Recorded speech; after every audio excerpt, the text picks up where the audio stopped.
allowed to act the way that I want to act all day when I'm on stage, you know? So when I go up there, it's like I'm supposed to be there, so I feel like, all right, now I can finally be free and just act, you know, crazy. I mean, if I act like that, or like I felt all the time, they'd lock me up, you know, or right. I feel like they're gonna lock me up, even if right. I don't know how to stop anymore. Right. You kind of can't, right? And also, I want to do music, you know, and even if it's, even if I gotta keep pushing and pushing, right, until I don't have any more energy, I'm gonna keep pushing until I don't have any more energy, and I seem to still have more energy for it. So, you know, and there's ups and downs, and sometimes, like one time I came back to LA and I just lived in my car for a while, but I just was like, all right, that's cool. Wow. This was like a year and a half ago. Oh, and, wow. Yeah. And, you should have called me. Yeah. You got my number now, so we'll let that happen again. Because all I want to do is music, you know, and writing. Yeah. But they're so connected, and so I realized that I gotta give up most everything else. Right. I guess that seems like the way it's happening to me, you know. So it's okay though. I still every day choose music. You know? What's the first time I went to Europe? I was sitting in a cafe and everyone was talking, and I couldn't understand anything anyone was saying. And I just felt so separated, like a ghost, you know. Right. And then I love that. I said I want to move to a country and not speak the language, you know. Just like go to Mexico City and just live like a ghost, you know. Don't speak English, Spanish, you know. Mm-hmm. That was always like a romantic idea to me. Right. So I've been doing that for years, you know, like just going out to these countries and just being isolated in my own little world. Right. And just trying to write music. And it was good because before that we were playing in front of 50 people in bars, and then like the next night we just like show up at our first show was in San Diego at the sports arena there. Right. You know, 30,000 people or something. And it was cool, man. Oh. Scary. Really, really scary. The first night I went backstage and they had a spread like all the food. It was like lobster, steak, everything, and I was like, oh man, we were on tour for like a month. I hadn't eaten anything for a month, you know. And I was like, oh my god, and I just started grinding all this food, you know. And then when I got out stage, I was like, oh, I almost crapped my pants. I was like that close, because I just looked out, there's like 30,000 people, and I'm like, shit, I just ate like 4 steaks and 2 lobsters, and I was like, dude, don't get lonely.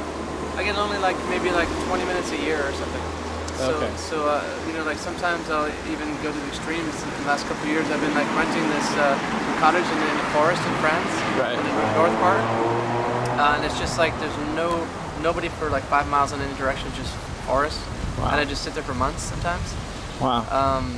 Just to like test it, you know, just like what happens if I'm totally alone for a long time. That's good. Giving up everything else for it, you know. Most people won't want to pay that cost. Giving up relationships, giving up security, giving up future. You know, I mean, you have to, or at least I feel that part of what's happening to me is that I have to choose. You know, when I'm an old man, I want to be proud of what I did in my life. Absolutely. Or, you know, even I'd be less proud if I had more money and I was just sitting there and I didn't do music. You know, and I didn't do it the way I wanted to do it, or I became a cheeseball and made bad music, you know? Right. I'm trying to avoid that. No, absolutely. And so I think that,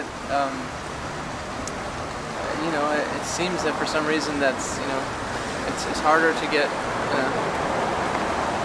it's harder to balance things out. But it's okay, you know, I feel that it's still worth it to me to focus my life in this direction. Yeah. For a lot of years, so it doesn't. I know how to live small. You know, this isn't gonna hurt me. I mean, I've already been living real small. I can live like Gandhi for years if I have to. You know, so it doesn't. I'm not being destroyed right now by the idea of having less. You know, because I live out of a suitcase. You know, I have a bag of clothes about this big. Right. That's all I have. You know? Plus my equipment, guitar pedals and stuff. And I mean, I take trains, and that's all I have. Guitar in one hand, this bag in the other hand.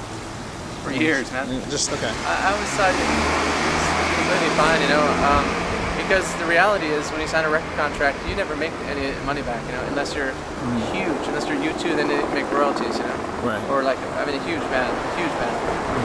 You never see penny number one, you know, until you sell you know, over 100,000 or 200, or it depends on how much they put on your bill, you know. Just mind me. So. It's all sham anyway. You know? Yeah.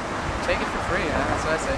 Okay. You're just... Well, next week I'm going to Europe. I'm going to play do a tour of France and Czech Republic, and then I'm gonna go in June. I'm going to China and Korea. Do like 20 shows over there, and then you're doing 20 shows in China. Yeah, that's great. It's like crazy.